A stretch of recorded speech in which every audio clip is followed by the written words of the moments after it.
We're back again, folks. We're That going was to be fast. doing the second review of a two-part review, third review of Bob Dylan content. And this is So it. much Bob This is Dylan. it. We're not going to do any more after this. I'm Dylan'd Even out. my neighbors Dylan'd out from hearing I'm telling about everybody, it. everyone, everything I learned about Bob Dylan, and people are getting tired of it. Our older neighbor were just like, we watched more Bob Dylan. She's like, are you done with that guy yet? And we're like, yes, I think we're finally done. 2019, I remember when this came out and I really wanted to watch it. It's taken us this long to get around to watching it. This has a 2-hour and 22-minute runtime. It is the second Bob Dylan documentary directed by Martin Scorsese. Rolling Thunder Revue, a Bob Dylan story. Emphasis on the story. And some of it's fake. Well, we're going to get into that. Some of it's totally fabricated. This movie is about an hour less in length. Look out. This movie is basically Dylan made a 1978 film that he directed, a movie called Ronaldo and Clara that has never been re-released, I might add. That movie was kind of a pseudo-documentary about rock and rollers and all that, I think. And this movie is all the leftover B-roll of the film, and Scorsese took all of this other footage and put it together and made it into this mockumentary. And it's not really, it's weird. It's like part of it's real and part of it's not real. So they blended fact and fiction. A lot of the moments I found were very funny. They created all these fake interviews, but they don't tell you which ones are real. They don't tell you which characters are real. You kind of have to do that on your own. Yeah, that's what's kind of... So it is real footage from the 1975 Rolling Thunder Revue concert tour that went around New England and Canada. It was a small venue tour, considered a commercial failure. He was playing gymnasiums and ballrooms, just kind of very small scale.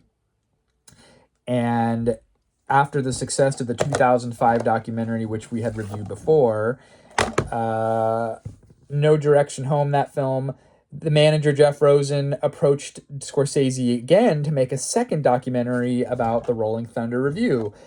And it took them over 13 years to finish this project, as Scorsese was working on a lot of other stuff, and he kind of would come circle back around to this and piece it together to make this documentary. I'm sorry, the Rolling Thunder Revue documentary, which this was a made-for-Netflix documentary.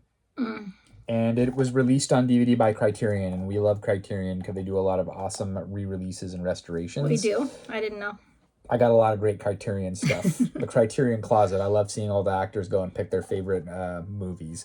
Oh, so I see. This movie we also watched super late at night. Our baby woke us up, and I think, well, I had this sitting for like weeks from the library, and it's got to be returned, so there you go. You get this documentary. Interestingly enough, even though this is fact and fiction, this has a higher critic average of 92% on Rotten Tomatoes. There's only 100 or so audience members reporting in, which I feel as like not really a big enough sampling. That's so fair. The audience member score is 81%. IMDb 7.5, and remember this one was 8.4. I did not like the fact that this was kind of blurring the lines of reality and furthering the mystique of Dylan. I think that's what they were wanting to do. I'm going to go only 3 out of 5 on this one. I didn't like that the wool was pulled over my eyes. Yeah, I didn't either, especially since I didn't find out till halfway through that some of it was fake. I was like, what? Wait a minute. I didn't research anything before I watched it, so. Yeah, I think I'm 3 out of 5 too. I can't see... You're holding it up in front of the camera. The fact that some of the people he was interviewing were completely fake, like the one guy who had like this whole wax museum. Yeah. Oh yeah, that guy wasn't real. And like he was supposedly a spoiler filmmaker. alerts if you haven't watched this documentary. That part apparently was fake. The Sharon Stone interviews weren't real. Sharon Stone like gets on there and talks about how she and her mom met him, and I'm like, wait, is this real? And how she talked to him about the band Kiss or something. And then she went on tour with them. It just was kind of absurd. And now that you know that it's not real, then it makes sense. And then his singing like progressively got kind of worse and worse. Like in this, like, I'm so sorry, Mr. Dylan, if you're watching, but like, you know how some people really sing and then some people, they just kind of talk loudly, like into the microphone. like some of it was just him kind of talk singing. Like it wasn't, I'm sorry, but like his writing is amazing. And when he sings, it's kind of good. But you know who really did a good job portraying him, and actually their voice is much more clear. Like I said in the first review, was Chalamet. He just Timothy Chalamet. you can understand the words like so much better. But anyways, that was just regarding his style. It just kind of changed a lot. And there was this one really weird part where okay, it was cool because all the poets and the different writers and singers and people There they were were all some really jamming laughable together in moments. like this coffee house. But then there was this one lady who I think was real, and she had this whole crazy poem about like I don't even know what it was, but it was just weird. Like she was just reading a crazy poem, like, and they walk down the hallway, and then this happens, and it was just I don't know. That's I all don't really part of care the for that artsy part. scene of Greenwich Village. Yeah, it was yeah.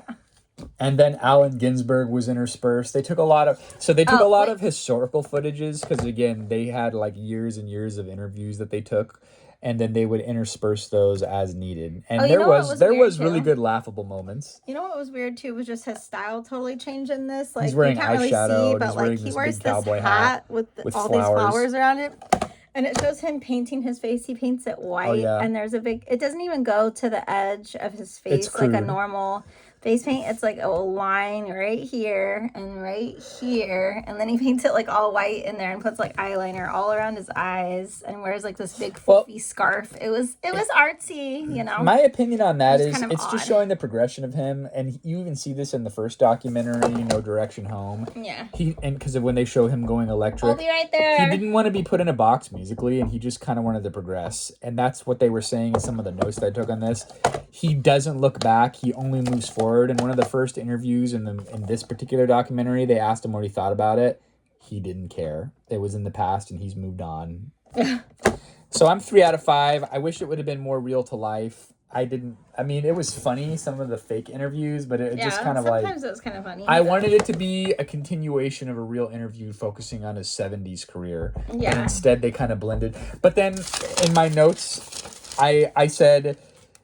What did I say? I said I don't know why they had to blend fact and fiction, but I guess it perpetuates the mysterious of Bob Dylan as well as furthering the idea of what makes a legend. Right, So this is you what the don't box know if it's says. real or not. It says it's a documentary, but it's also a trip into memory, time, truth, and illusion. At the center of it all is the magnetic Dylan, a sphinx-like philosopher poet singing with electrifying conviction to the soul of an anxious nation. Oh yeah, And that was the they thing did show that- that was the other part of it. You're coming up on the 200th anniversary, Spirit of '76, and it's kind of this, Nixon resigns, and there's kind of this underlying tone. Vietnam comes to an end. What is America in 1976 and going forward? And I feel like that's very important now here in 2025, almost coming up to 2026 and our 250th anniversary as a country. We're living in very tumultuous And times. he did So this kind of was touch very on that. fitting.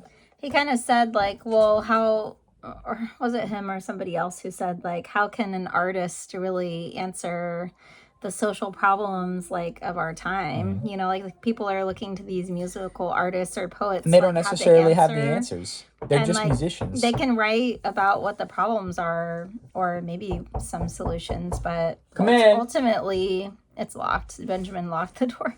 But ultimately, like, one person isn't going to be the savior. We know who the savior is. Until next time, folks. We'll see you then. Thanks for watching. Bye.